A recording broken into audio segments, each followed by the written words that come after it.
Hey guys, it's Adam Levitan, and I am here at the RotoTracker homepage to talk about some game selection. If you guys follow me, listen to the pod or anything else, you know how important I think game selection is with DFS. And what I mean by that is which contests are we best at? Are we good at GPPs? Are we good at head to head? Are we good at double ups? What stakes are we best at? What stakes should we stay away from? What sports should we play? What sports should we stay away from? All that falls under game selection, and RotoTracker does a great job helping us figure all that out. So they sent out an email to all of their users asking if any of them would like their data analyzed by me to see if we can plug any leaks ahead of NFL season. So this is somebody's account. I have no idea whose it is, but they're doing pretty well, as you can see here. So I'm going to look at their data and see if I can plug anything, see if I can find anything that we can capitalize on as we get set for NFL season.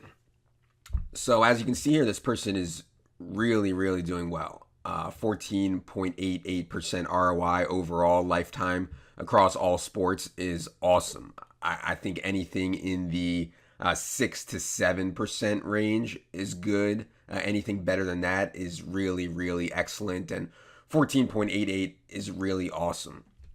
Obviously, a net profit here of 73,000 is probably puts him in the top 1, 2, 3% of all people playing DFS as we get set for a huge 2016 NFL season. So the first thing I like to look at is go by sport. So I go to this cohort tab here and I look at sport. So first thing that sticks out to me right away is huge problem in NASCAR. Negative 44% ROI. Losing 10,000 real dollars, ITM only 20% of the time, and that's across all contests. Also a huge loser in golf.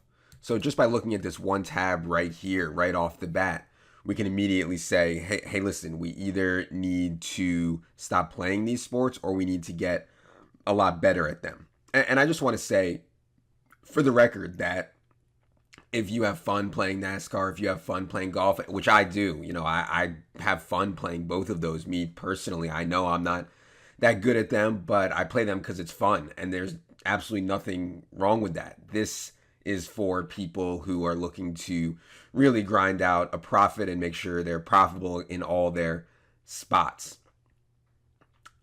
Absolutely nothing wrong whatsoever with just having fun with DFS. I think that's the way that majority of people play. But anyways, if you're trying to really grind out a profit, I would put a lot of work into getting better at golf, into getting better at NASCAR. These others are a little bit too small of a sample for me to look at. NHL, only 1,200 entries. But we do have a pretty big sample here with NBA. Really nice ROI, 16.98% ROI, 30% in the money. And just by looking at this person's data, I can tell already that I think they are mainly a GPP player, just because obviously if you're ITM only 30% of the time or only 26% of the time in 50-50s or double ups or head to heads, your ROI is going to be massively low and your profit will be massively under positive. So this person is pretty clearly a GPP player. So yeah, really good stuff here. 26% and 35% ROI in NFL. Clearly had a big score there. And MLB, same thing here.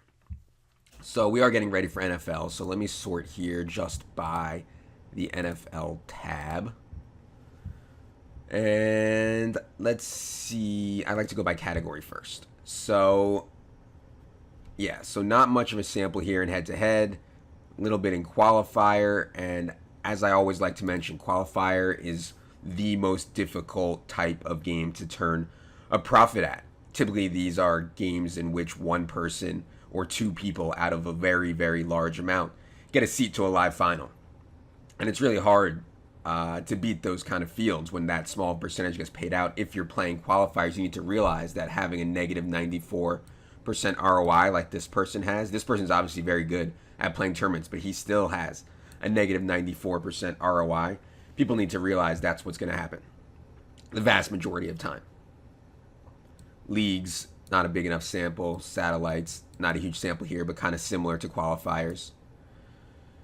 Triple ups, almost no sample, and double ups, a decent amount of sample here, and only a negative 2% ROI. But obviously, this person is mainly a GPP player. 6,000 entries, 24% ITM, which I think is solid, nothing spectacular. But the difference here is this person has a 62% ROI in NFL GPPs, which is just absolutely massive, massive, massive. So this person is in the money in average amount, but he's getting towards the top a ton.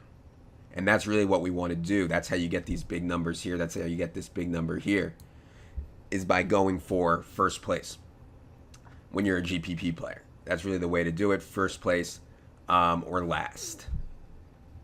Or first place or not in the money. All of these tournaments, or most of these tournaments, are so top heavy. Now the issue with that is that we're going to see a lot of dips in our graph. So let's go back here to our dashboard and let's look at our lifetime graph. So when you are primarily a GPP player, as this person is, you could have a long downswing here. You could be a downswing all the way down to negative 9,400, and then all of a sudden, boom, you have a score and you're up to positive, but then you go down, lose 5K. Go back up, you win a tournament, 30,000. Down, lose 10K.